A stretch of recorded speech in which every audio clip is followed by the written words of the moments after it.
This is our gripper lowerator. We're using this machine to bring cans up from a single filer, up from being depalletized, down to the tin line to feed a filler. This can run really fast. It can run all sorts of size cans. And what makes this so different from a lot of machines out there like this is that the changeover process is so simple, depending on the diameter of can you're running. In the same amount of time that it would take you to literally tie your shoe, you can be changing over between a 200 to 211 to 206, whatever the size can is that you're running at the time.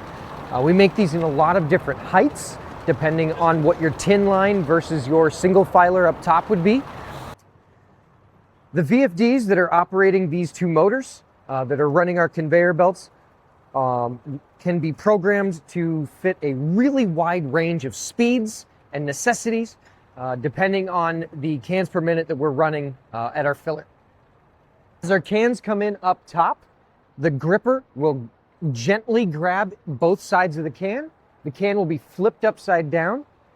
As the can is upside down in the center, it will run through an ionized air blower to be able to sanitize and rinse those cans of any particles.